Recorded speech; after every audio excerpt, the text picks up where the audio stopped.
This is a short one like me. Dudes with Brews on the Porch presents Michael Brews. Dude. Craft Brews and Casual Conversations. Joined with us today, very special guest, Aaron Dalla Villa. Is that how you say it? Dalla Villa? Villa. Dalla Villa. I like Villa. the flavor you put on it, though. Yeah, well, we can talk about it a little bit because, you kind of recently dove into the music industry, so to speak. So you're a musician, you're an actor. You just released a couple of your own songs on Spotify and all the stuff where you get music. So it's Conspiracy and Demon Killer. So talk about that a little bit and your mad skills and how you can play on your name. Well, the mad skills of how to play on my name. I'm Italian, so it can be Villa. A lot of people mess up my last name though. Like one of my things I went out for recently, the Dalla Villa, they called me Dalla Villa, but I just kind of let it fly. I had a callback today for a commercial, and they was like Dalla Villa, and I was just like, whatever. I don't care. But awesome. Demon Killer and Conspiracy, those songs were little special COVID babies of mine, I would say. They were born out of the industry shutdown, out of the on-camera shutdown, so I was only getting voiceover auditions at the time. So I said, hey, man, it's time to drop this music. So I just put it out there. And I've got over 110,000 streams on both songs combined now. Yeah, that's awesome. That's great. So did you what was your approach to it? When you were writing these songs, because it's kind of like a rap sounding type of vibe to it. Did you produce the music to it too, or is it just your vocal work? Found the beats. I produced it. I have this booth actually. Oh, nice. So I've got this straight up booth in there and stuff. So that's good. I can produce. I can track out. I can produce my own lyrics and stuff. I just ship it off to an engineer who I trust, and have the beat from someone that I really love their beats. So, and then boom, got the whole team. Yeah, and you were saying before you started the music stuff with because of the shutdown and everything. You said this is the busiest you've ever been in some time. And is it due to the COVID or is it just coincidental? I think it's also because like my career is like really moving forward this year, especially like, getting with an agency that I really like working with, and them, their traction and being able to get whatever. Plus, also I just went into a different mode this year. I just went into super grind mode, which is literally I wake up and I just say, get it done. It's a good mindset, man. And yeah, I would say too, and I'll let Rob talk eventually, but I Rob's like, nah. I've been pretty busy too with during the COVID stuff. Like I'm going back to school and working full time, and we're trying to balance the podcast stuff. So we're right with you. So do you have anything to say, Rob? No, I don't do anything. I'm looking for a job, and what do you like to do, Rob? I just do whatever, man. Video games. What games do you like to play? The Witcher. I'm playing The Witcher 3. I've played Earth Defense Force, which I saw you did a voiceover. Earth Defense Force Iron Rain? You played that? Yeah. What? Yeah, man. Yeah. That's it. Yo, that one level with all the robots that kept spawning in the desert, that was a pain in the ass, man. I honestly, do you remember that part? I didn't finish. I don't finish a lot of games, but God of War is my favorite game saga. God of Trilogy, The Legend of Zelda. I was literally watching God of War theories last night. I tend to watch political stuff or game theories before I go to sleep at night. Interesting. Yeah, I'm into that stuff. Yeah. Yeah, Rob, you could probably go down a pretty big rabbit hole with video games and political stuff with Rob. I don't always like to do that, but he doesn't. I mean, he's a good one to do it with. But I'm glad you're on here too, because we can talk about your new YouTube series that just it premiered yesterday, didn't it? The whole season dropped yesterday. Yeah.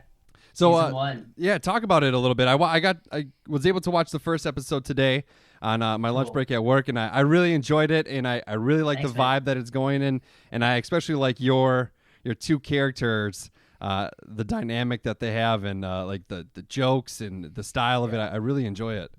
Thanks, man. That was developed. That was the brainchild of me and a company called Black Wolves Production. They're this small indie production company in New York. They're a couple of my friends. We just shot it for nothing, and I said, I got to do something with this Tucci Badaducci character I have. I've been making these little funny jokes, these little raps, whatever. I said, I want to do something a little bigger with him. They said, why don't we do a web series? And I said, all right. So I pulled some strings, tried to get some friends to do some favors and stuff. We shot it for nothing. We shot it in a week, 8 episodes in a week. Literally, we drafted the script how Curb Your Enthusiasm does it. So we say, it's all improvised. Everything's improvised. So literally we say, this needs to happen, then this needs to happen, then this needs to happen. And we just improvise all that, knowing that story so that it feels natural and stuff. And we don't have to be so concerned with lighting and hitting the beats and stuff. And then we cut it together and boom, it's out. I just wanted to put something out there for Tucci Badaducci to be like, here, it's out there. If it goes anywhere, great. If it doesn't, I don't care. But people are really liking it. So we'll see what happens. Yeah, like I said, I really liked the first episode. And you said the whole first season is available to watch. You can watch one after another. What was, it's kind of like the Netflix approach in some things too. Or you could say, Hulu, I think, does weekly releases, as does kind of Disney Plus. But did you feel what I guess are you more attracted to? Are you full release of it all, or do you like the weekly type of format? For a movie, for a web series like that, I just say drop the whole thing on YouTube, let them binge it. I've already had several people be like, yeah, I binged the whole thing in 45 minutes. And I was like, wow, okay. Because that's what people do. They binge these days. So throw it on YouTube. And then on Instagram, I'll drop each episode one by one and try to drive them over to the YouTube to see the rest of the series. So what was the series name, and where can people watch it? It's called Tucci and Jones. It's under the Black Wolves Productions YouTube. So you just type in Tucci and Jones and you should find it. I'm going to jump in. Yeah, go ahead, man. How do you improvise a script with yourself? What do you mean? Like, because you were working against yourself on the phone call in the first... Yeah, I just have to imagine what the other guy's going to say. You're really loud. What? Oh, sorry. Sorry, apparently I'm not loud enough. He's always giving me crap about my mic, where I put my mic. So basically, how I get build a dialogue with me talking to myself, I just have to imagine where the conversation starts, where does the conversation end, and what's the other person saying on the other end of the phone call. It's kind of like if you're ever acting a scene, and this is a lot of times, you have to act where you're listening to someone on the phone, you're having a conversation on the phone. You have to already imagine what the other person is saying so that you can respond, etc. Yeah, that's got to be, a little bit difficult, especially when you said everything is improvised. Do you, like you said, how does that go? Because you got some really good jokes in there and good punches, and I was like, and it was like it flowed so naturally and so well. Especially for being improvised, I couldn't imagine doing it. Yeah, well, I would have to say that was because of our process of scripting it like Curb Your Enthusiasm, which is, we just put the beats of This is what needs to happen in the story.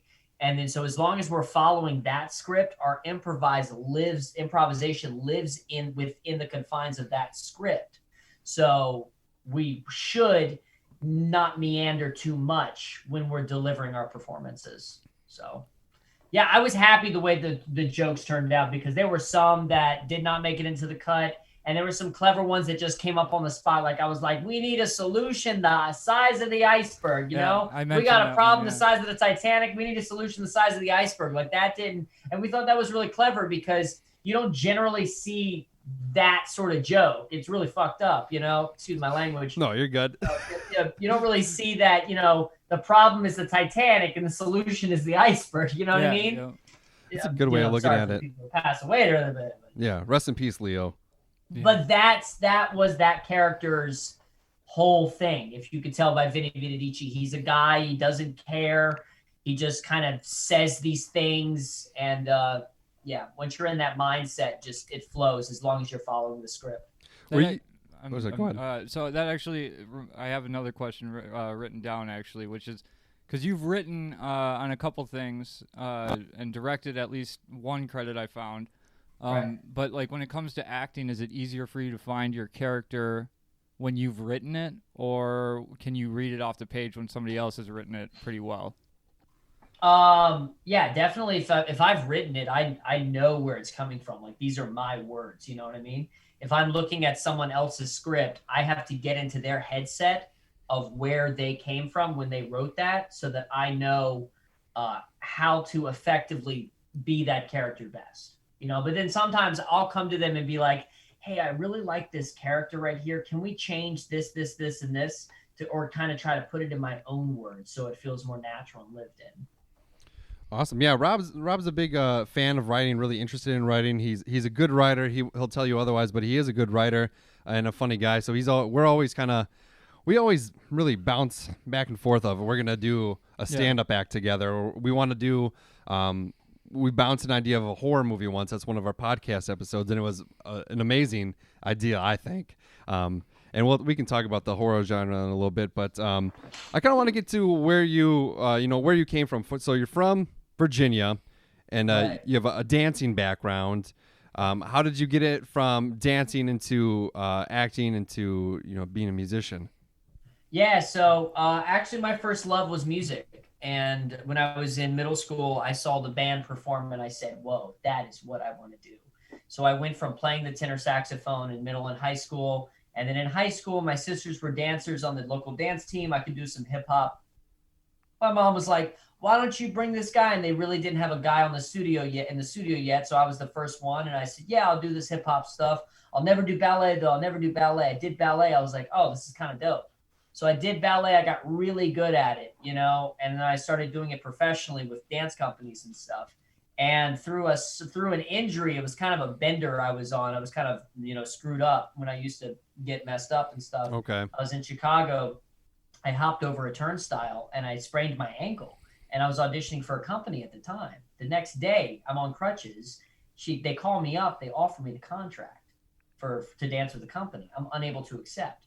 I'm heartbroken because I'm thinking at this time I'm going to be a dancer. Like that was my whole thing. I wanted to be a professional dancer. Like I wanted to be Baryshnikov. Like that was my thing. And then I got home. I'm sitting on my bed and I said, what the hell do I do? Screw it. I'll act. I hop on Craigslist and I literally just start submitting for anything that I can find, that wasn't too shady.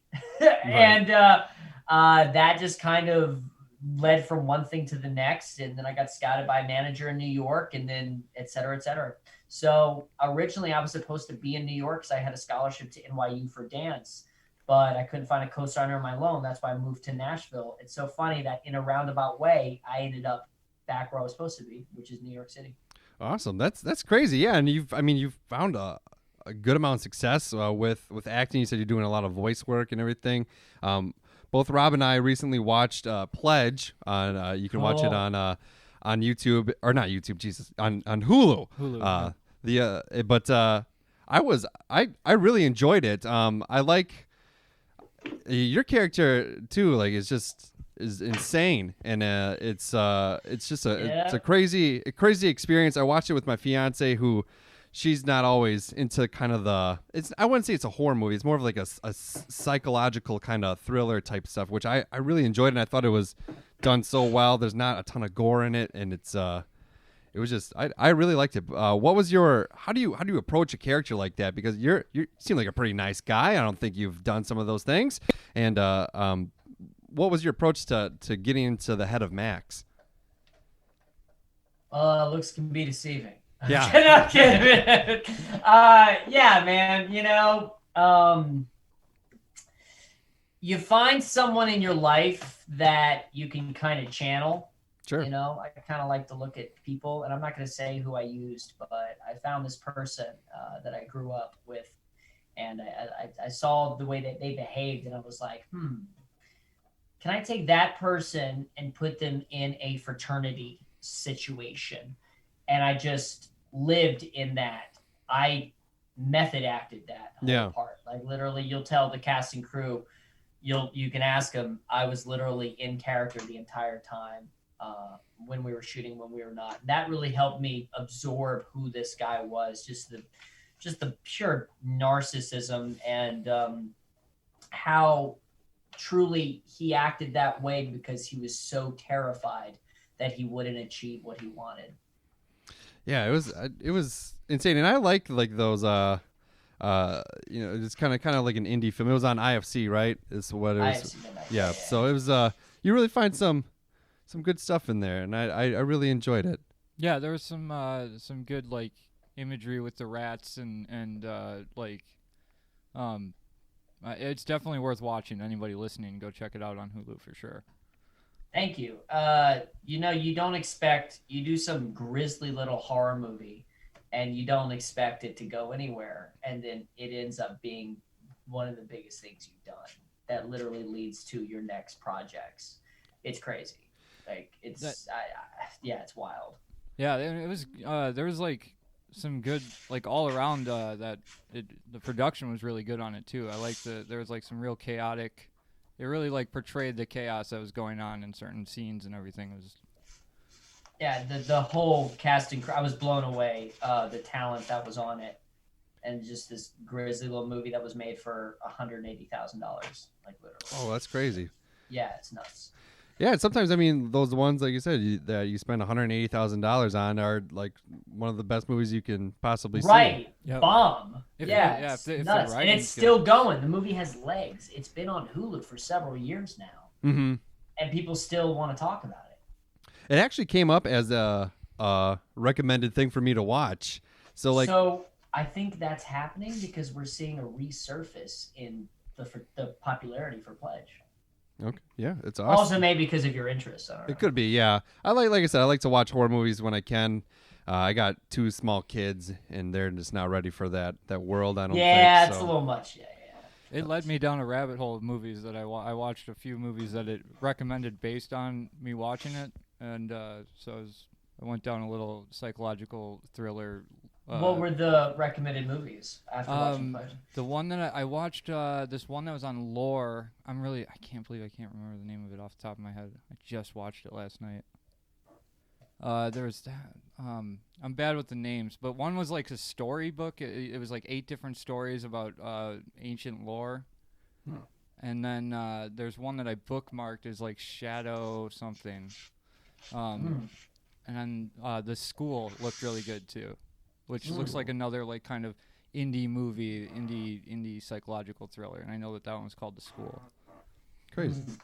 Are you kind of into that genre of horror and stuff, or what kind of stuff do you normally lean towards?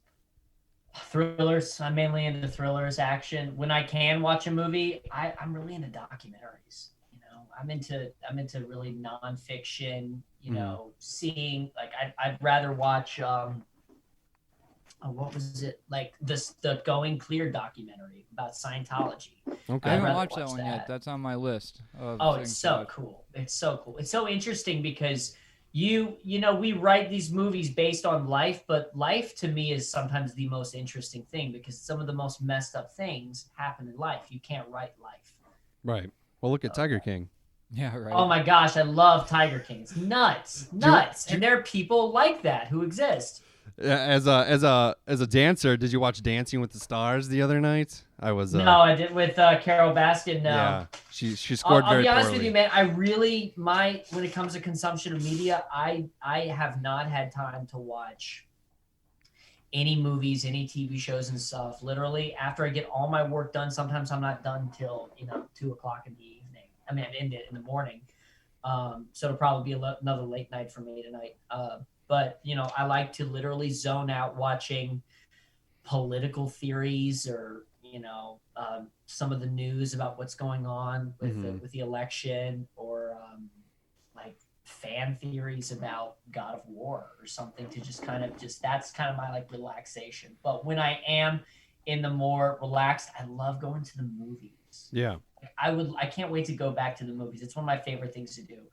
Going to the movies and just absorbing this thing in a black dark room for the next 2 hours and get completely immersed and forgetting about everything, turning your phone off, and then just enjoying that experience and that community with everyone in the audience, all these random people who you probably never have a conversation with, you're all enjoying that. And that's what I love about the movies. Yeah, it's been. I couldn't tell you the last movie I saw in the theater, and now obviously with COVID stuff, it's all changed. And my daughter is a big Bill and Ted fan, and of course we wanted to watch Bill and Ted 3, so I paid movie theater prices to watch it in the living room. Only my dogs were there, and they were loud and distracting. And I was like, I wish that, like you were saying, I could have this experience where my dogs aren't there, and we're in a room where we're actually just, it's at us in, whatever, how many 70 feet or whatever. Yeah. But yeah, Bill and Ted 3, if you haven't seen it, it's a good one. I haven't seen Bill and Ted 3, but I do love his work. Seth MacFarlane, he wrote it, right? Because he plays Ted. No, Keanu Reeves and Alex Winter are in it. Bill and Ted. I'm thinking about. You're thinking Ted. Yep. Ted. Yeah. No, yeah. I haven't seen that franchise, but worth it. Yeah, it almost makes me think, like, is this the death of movies? I hope not. Have we moved completely to everything's television or reality TV? Right. That's a worry. Scary. Yeah. It's really, really scary, man. Yeah, because even on. Oh, go ahead. Well, being somebody that's put out, so you've worked in theater, you've worked in TV, you've worked in movies, you've worked on online. Like, what do you like to do the most? Would you say? Like, do you like doing movies the most, or movies? Absolutely, movies or a TV show that I have a big part in. If I have a big part in a TV show, that's really fun for me because I can really develop the character and I have time to develop the character. Movies, I think I can have the most sort of, because we have to tell this story in an hour and a half or 2 hours. We don't have to tell it over 5 seasons. I can kind of, exhaust myself and blow my load, if you will, on certain moments and stuff of like, this is what I want to tell. But over 5 seasons, if I'm playing the lead of a TV show, I have to let it develop and stuff, sort of slow burn it. I love movies because, who doesn't like to be in a movie? Right. And that is so cool. That is, you're immortalized on celluloid film, the same as TV, but what they say about, it's all changed now because you're having these huge movie stars that are doing TV shows now. TV's been so changed. Theater, you can't touch the live experience. Theater is next level, and the theater I was doing is called immersive theater. So literally where they're not just sitting in the audience and there's a barrier between us or space between us and I'm on stage, but I'm literally in the same room with you, talking to you or interacting with you. That is a really interesting medium. That's where theater meets film, because then the acting becomes a film medium because you're right there with the person. Mm-hmm. It becomes life. So yeah, I think film is closely related to life. But then when you're moving into the genre world and horror world, you can make bigger, fantastical choices because that's what the genre lends itself to. It all depends on how grounded the story is. I try to keep it grounded, but I love those stories where I could just go all out and go to an 11, because sometimes I find regular life to be really boring. Right. Most people live really boring lives, man, and it's just like, oh, this is so boring. So I like that thrill. I like that excitement. Yeah, I one of my bucket list items would be, I want to get murdered in a movie. It's fun. It's fun. It's fun. Having a death is fun. Having a good death is fun. Right. Because I've seen some deaths where you're like, wait, what? Yeah. Really? I'd like to just be like, because kind of classic horror stuff is the first scene, it's just somebody's getting killed, and that's how you're introduced. That's the hook. That's the hook to get you to watch the rest. Or a lot of movies, the devices is you see the end of the movie, right? And then they take you back to the beginning. Yeah. We need something to, even TV shows, we need something to, oh shit, we need an oh shit moment for people to be like, oh, how'd they get there? What happened? I want to be the Drew Barrymore in the first Scream. Yeah. I just want to be on this in it for 2 minutes and then get killed. I died Love in a it. kung I fu love movie it. once. I think that would be. You did a kung fu movie? Yeah, I died in it. But then we were filming the scene in reverse and trying to make it and do it in slow motion so they could speed it up. It was something for TV media class. I ended up getting cut, and then I was just laying in the background dead in the next scene because my scene That's got awesome. cut. So But it was still fun to do. you experience the putting the work in, and then you get Yeah. cut. Yep. Yes. Oh, all right. And I never went back. It's traumatic. That's awesome. So, are you writing anything right now? Do you still write, or is that something that you just do when you have the time? Or When I have the time, the writing is focused on my back burner. I have to rewrite one of the songs that I have coming out and gear it towards the documentary that I have coming out. Nice. So the director wants to link up on that.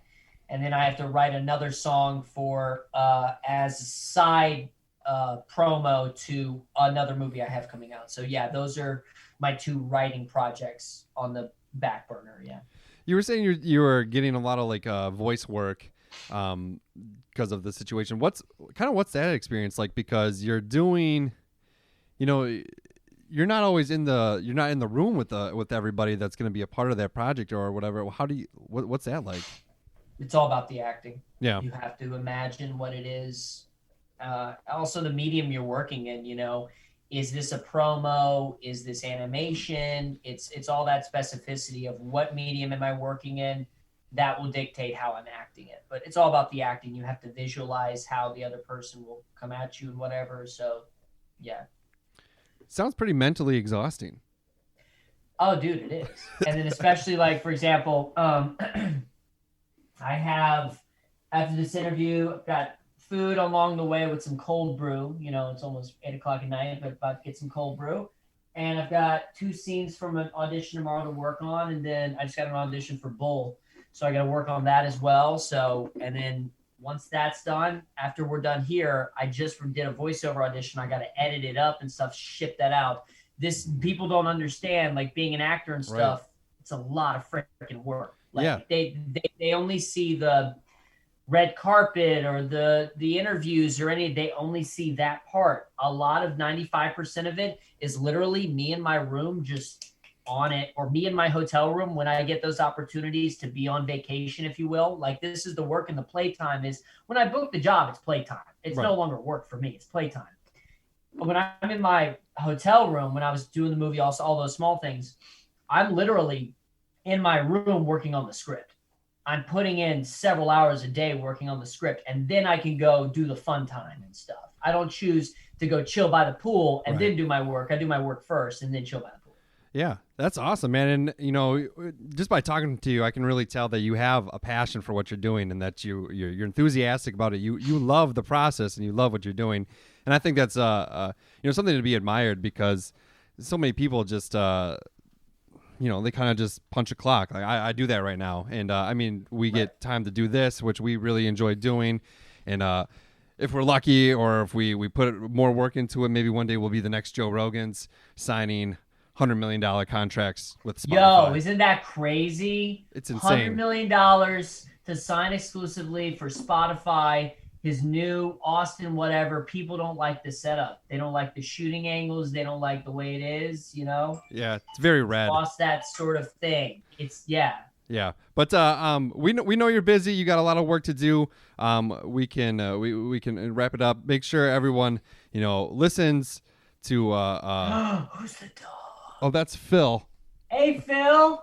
I do have another dog, but he's gone. His name is Barry. Phil. But Phil, yeah, he's my Oh my pooch. God, I love it. We call him Phil the Porch Pooch.